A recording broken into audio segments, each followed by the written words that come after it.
Our next guest is the president and CEO of the Youth Connection and will share Wayne County's impact through partnerships and collaborations. We'd like to welcome, please, Grenae Dudley to the podium. I'll exit this way, Grenae. Good luck. Thank you.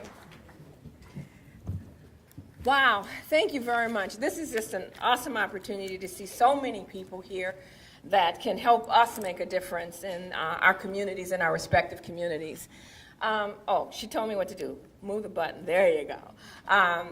If any of you were approached by Darlene Owens to do a presentation and then told what to do and what to say, I'm one of those, and I'm doing what she told me to do. But I think that Darlene and all of us that are here understand the importance of the things that we have to share so that we take them back to our respective communities and we are doing a call to action. One of the things over the years that we have done is that we work with youth. I'm also the chair of the Love Detroit Prevention Coalition, and our focus is on the youth and their families, and how can we make a difference, and how can we look at prevention, because that is so key and so important. So one of the things we've done in the past is we've paid a lot of money for public relations companies to come in and give us taglines and ways in which we can market, and the kids say, that's not going to work. And what we did this time is, and what we've been doing over the years, is ask the kids, what is the message that's going to ring true to you? And so the one that's up here, and I've used over and over again, if your name's not on the bottle, they're not meant for you to swallow. And that came from one of our kids. Yeah, and we didn't pay him anything but pizza. It was great, you know. I want, right now, would the DEA agents or police officers or chiefs of police, would you please stand that are in the room? All right. Now, I want you to stay standing, and I want you to look at me. If there was one that she sat down, get up, all right, and I want you to look at me. Stay focus right here, right here. Now, show of hands. How many in this room have ever been prescribed a painkiller? Show of hands. Don't look at them. Show of hands. All right. There's a lot of hands up. Now, I want you guys that are standing to close your eyes. For the ones whose hands are up, how many of you have been either know of or have been asked or have shared your pain medications with someone else? Their eyes are closed. All right. Now, they do not see the suspected drug dealers that are in the room. So thank you very much. All right, you can sit down. Yeah, we can move now. Last year when I did this presentation, one of the things I said that Hemingway said that you can tell a story in 6 words. Baby shoes, never worn, for sale. It tells a story, whether your story is mama bought too many shoes or whether your story is the baby died. It still tells a story in 6 words. Last year I gave you the 6 words that were relevant for this conference: THC, LSD, DUI, CPR, DOA, RIP. It tells a story. And so one of the things I'm going to do is to tell you those stories that really make a difference and that really have an impact on the kinds of things that we're doing and the things that we are trying to do. And so Wayne County has been working very aggressively with regard to this opioid addiction. We have a tremendous number of people that are involved in prevention. And what we're going to share is Wayne County's impact through partnership and collaboration. One of the things that we ask ourselves is, who owns the problem? When I need resources or I need help or I need assistance, I have to think through, who owns this with me? And one of the things that we did last time is that we looked at all those places and all those people who may own the problem. And I'm glad to say that DWMHA and GDAC, they have taken responsibility for owning the problem. Health plans, providers, and collaboratives have taken responsibilities for owning the problem. Our citizens, the things that you see in yellow, those that are addicted are also part of owning the problem, and we have to treat them as part of the partnership in dealing with the problem. Businesses are also responsible and help us own the problem.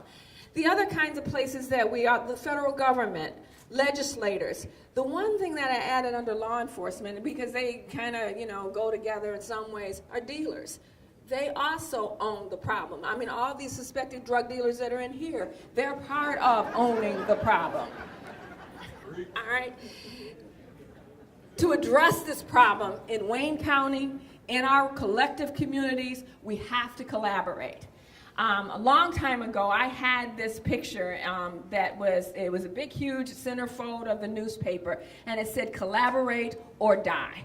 The judges just told us if we don't do something about it, we're going to lose a generation of kids. We're going to lose a generation of the elderly. We're going to lose a generation of us if we don't do something aggressively about this concern and about this problem. Wayne County has tremendous collaboratives, task force, and the coalitions.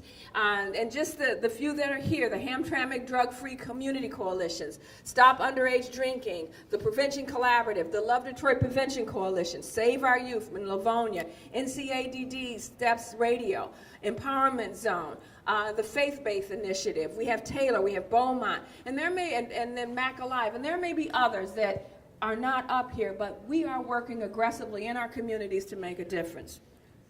One of the things the Love Detroit Prevention Coalition did was we brought together what were called key leaders across sectors to help address prescription drug misuse and abuse. And we've hosted 3 key leader roundtables in Wayne County.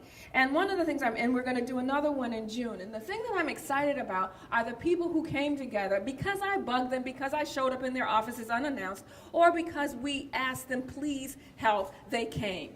And so we had in our Key Leaders Roundtable, it included our nonprofit organizations, the Youth Connection, DWMHA, Detroit Recovery Project, pharmacists. And when we brought the pharmacists to the table, we aggressively campaigned that they needed to be at the table because they had something that they can do a tremendous impact on the kinds of things that we were challenged to do. Independent Pharmacists Association, physicians, DEA, HIDA, Molina Healthcare, university professors, Wayne State University's Generation RX, prescription drug companies, community-based organizations, hospitals, Beaumont, St. John Providence, Children's Hospital, nursing schools, MPH, Wayne State University, and so on. The schools were at the table. DHHS, that's DHHS now, right? Yeah. They were also at the table.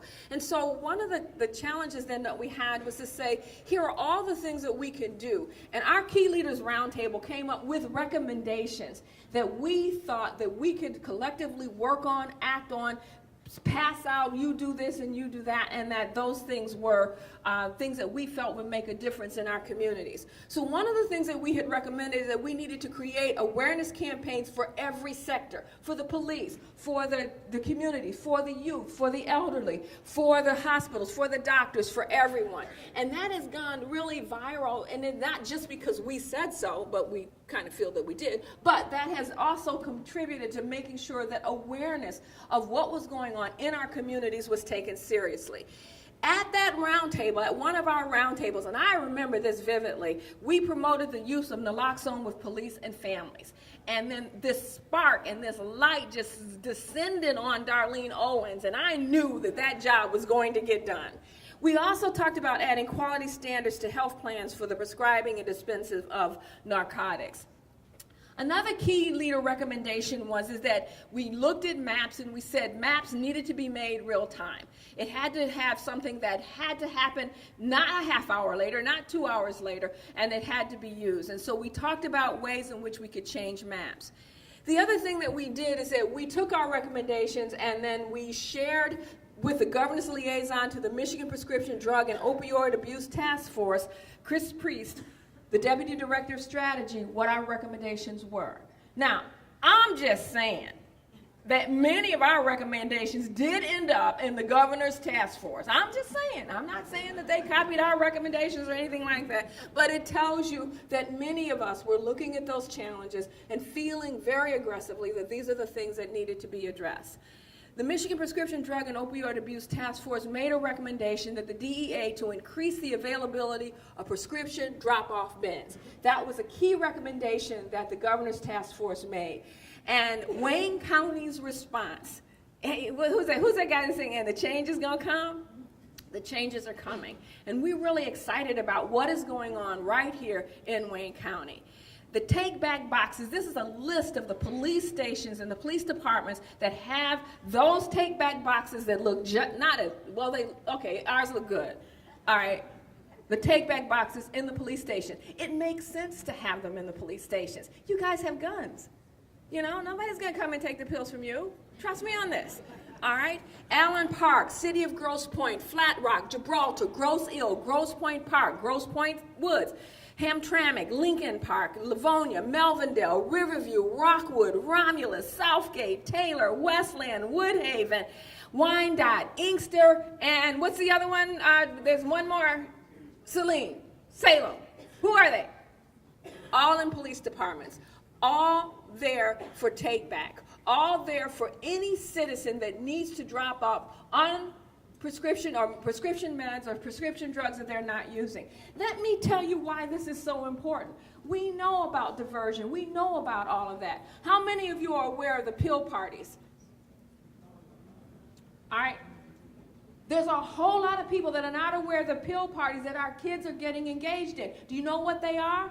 You go in your mom's or dad's, your grandparents, or your own medicine cabinets. You take as many pills, it doesn't matter what kind they are, and you throw them in a bowl. You get a shot glass, you scoop up the pills in the shot glass, and you down them. It doesn't matter what the pill is, it doesn't matter what the effects are, what the intended use is, and you down the pill, and whatever effect you get is what you get. Up to and including death. If we don't properly dispose of these pills or have a way to get rid of them, they can be part of those pill parties or those farm parties that are moving throughout our communities. On the side, I started to just do a blank black slide. One of the things that we have to do is to make sure that all of our communities have access to the resources to help with diversion and the possibility of overdose. I have an MPH student from Wayne State University, and one of the things she did was to go and she mapped all of the take-back boxes that we were aware of in and around our city. And one of the challenges that we were faced with is that there were no publicly accessible take-back boxes in the city of Detroit. Okay, I'm not going to do that. That's unconscionable. It is not fair to the citizens and the kids and the families and the parents and the elderly and everyone that lives in the city of Detroit not to have access to a reasonable resource that would allow us to drop off unwanted pills. And so I'm just saying that we have to use our collective resolve to encourage and to ask that this be resolved within this year.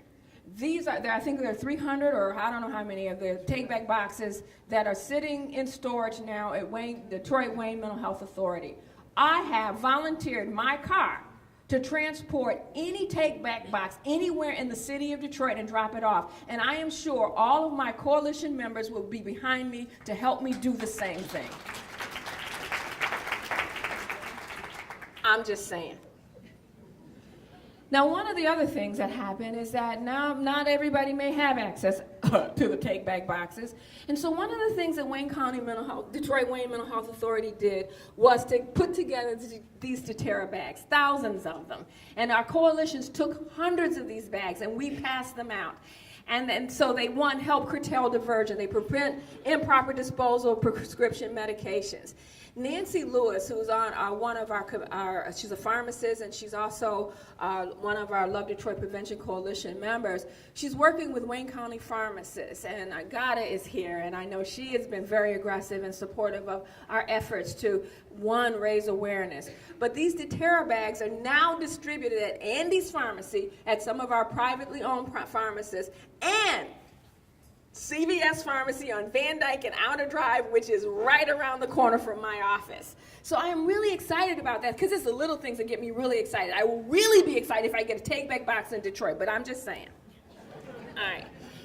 On the National Take Back Day, most of our coalitions participated. Last night at 11 o'clock when I was putting together this presentation, I went on the DEA's website and I found that 20,370 pounds of prescription drugs were collected in Michigan for the April 2017 Take Back Day. That was amazing. But 34 sites were in Detroit, Wayne County participants. Now, where's that doc that computed how many pills that translated into? I need that formula. All right, I need, where do you go? But find him and I need that formula because I want to say all the pills that our coalitions collected, we want to translate the tonnage into the number of pills. And maybe we can also fill, we could fill the new stadium. But these are the coalitions that work with the DEA and our Detroit Police Department to help with that take back and on that take back day. Another thing that I'm really excited about, I went to the DEQ in Lansing, and I wanted to know the concentration of prescription drugs in the groundwater in my 3 zip codes. They told me that, he looked at me like I had a third head and probably, saying that's not possible. We won't be able to do that. But they shared with us information about the groundwater concentration, and there were a number of reports and things like that. If we're flushing this, our medication down the toilet, but he said you can't sort of, take out whether or not that is part of the waste that is naturally occurring in the sewer system, and so you have to be careful about that. And so one of the other people who owned the problem with me is the water department. So we went to the Great Lakes Water Authority, and we partnered with them so that one of my students, a Wayne State University MPH intern, who also looked for those take-back boxes, she's working with us and she's putting together and part of her requirement is to work with the Great Lake Water Authority to include a prescription disposal message on every water bill in communities Great Lakes Water Authority serves in Southeast Michigan. And then we'll get the data. So next time I come, I'll have charts and all that kind of stuff, how many places have this information in the water bill. If you use water and you get a bill, you're going to see this information. The other thing is that on that bill is going to be a link to a website to inform residents of why, how, and where to appropriately dispose of prescription drugs. So looking at who owns the problems, you got to look very diverse and very creatively about who else can partner with us at the table. The other thing that the Opioid Task Force recommended was a public awareness campaign. Our coalitions have been extremely busy. I know that Wayne County Mental Health Authority has done a lot of work on stigma, a lot of work on part of the challenge. Judge, it rattled me too when somebody talked about your junkie daughter. How dare they? How dare they treat our kids and our families like that when they come to you for help? And so stigma is really a very important way in which we have to address the issues that I can come and I can ask for help without being belittled, demeaned, or dismissed. And so in Wayne County, we have billboard campaigns. Here's our billboard. Our kid's name was on the billboard, and so the message went out throughout the community. If your name's not on the bottle, they're not meant for you to swallow. A new one that one of our kids came up with, pill popping, heart rate dropping, life stopping. All right, did he do it? And it didn't cost us no more than pizza. All right, Wayne County's response, our pharmacists shared diversion prevention best practices. Several implemented diversion prevention practices in their pharmacies. We increased prevention and treatment referral information. We gave them kicker cards so that for Wayne, Oakland, and Macomb County, because one of the issues was if I find someone who's addicted or I find someone that needs help, what do I do? So we have the phone numbers in Wayne, Oakland, and Macomb counties of who to call. Molina Healthcare, this was in Dr. Forshee was the Vice President of Medical Affairs and Chief Medical Officer, and he then looked at Molina Healthcare across all 13 states, and they looked at member monitoring, prescriber monitoring, lock-in programs, promote monitoring and prevent diversion, and drug formulary management. And what this did was to say it helped curtail pharmacy and doctor shopping for opioids or for pain medication. Community engagement. We've partnered with Generation RX, who've gone into our schools, who work with us on our Strengthening Families. The Truth About the Truth Fairies. They have wings and everything. They're part of our 5K.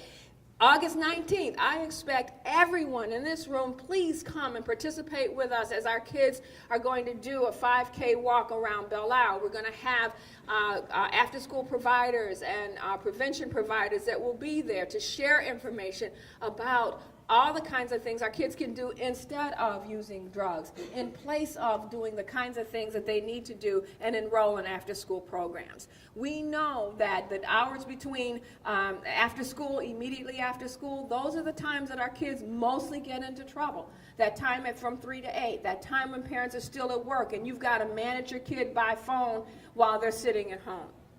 Our Empowerment Zone Coalition has their, they did a fact, and they have 70% of unused or misused painkillers come from friends and families. They come from your medicine cabinets.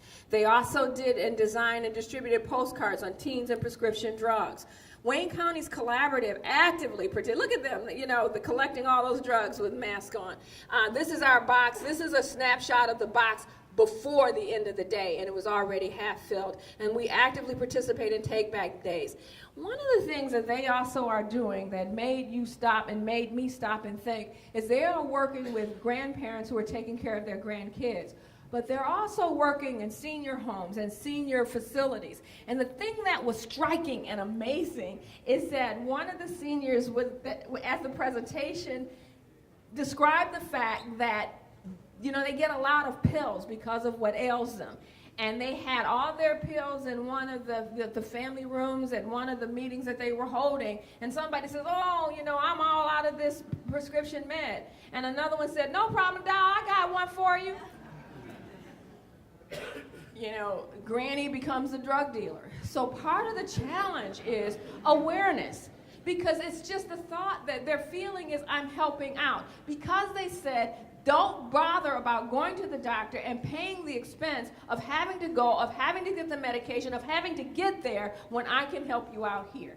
But our education has to extend to Granny and all those folks who need our care and be able to share with them why that will not help in any way, but making the medication for all of our seniors and all of the families that we serve available and accessible and appropriately prescribed. Wayne County's response, the Hamtramck Drug-Free Coalition distribute education packets. They have prescription take-back information. And the thing I'm excited about, every pharmacist in Hamtramck has their take-back information. Livonia Save Our Youth partnered with prescription medication awareness to children at the Livonia Police Passport and Safety Annual Event. The other recommendation was MAPS, and Lieutenant Governor Kelly has already told you about the change in the MAPS and that the access and information and how it's going to be real time. I just have to figure out how that we also get access to some of the data so that we could see it. And so this is a really important impact. One of the other things that also is that the state has a now funded by the CDC, all of the state departments are meeting on a regular basis to look at some of the outcomes and the recommendations and carrying them out. And I'm excited to say that I am part of that group that meets to look at some of the recommendations and some of the kinds of things and recommendations for changes in legislation that's there. Naloxone. Now, dispense naloxone to the public. This was one of the recommendations from the task force. And lo and behold, here we go. Opioid overdose kits. Police throughout Wayne County are trained to use the opioid overdose kits. Also, many of our members were doing it. I don't know if you can see, you see a Supergirl where there's a name down there, Darlene Owens and Dr. Carmen McIntyre in the clouds. I just want to say thank you so much for this incredible opportunity to save lives. Breaking news, in 4 months since the Detroit-Wayne Mental Health Authority began training local law enforcement on the use of the opioid and antidote naloxone, 2 lives have been saved. In Dearborn, 5 lives have been saved. And I think that Dr. Carmen McIntyre just sat there, and I'm sure she sat there with tears in her eyes saying that to look and see that the people that she taught to save lives were actually able to do so. So one of the things that thank you. One of the things, the Hopi Indians, when we were with Robert Wood Johnson Foundation, funded our organization, and we had $1 million a year for 10 years. We stretched it out for 15 years, and then we pray for those good old days. But one of the things they were able to do was to take us to meet people who were the process experts, and we were able to learn and to gather information that we can bring back and give to our own communities. And so one of the concepts that I felt was just absolutely amazing was the one that, I hit this too many times, the one that said that no matter what decision is made, it has to go through a filter that says, is it good for the children? So if we use that model and determine that no matter what we do, no matter how we do it, no matter what decisions we make, we filter it through the question on, is it good for the children? Then hopefully we will make a difference and we will continue to have the impact that we want.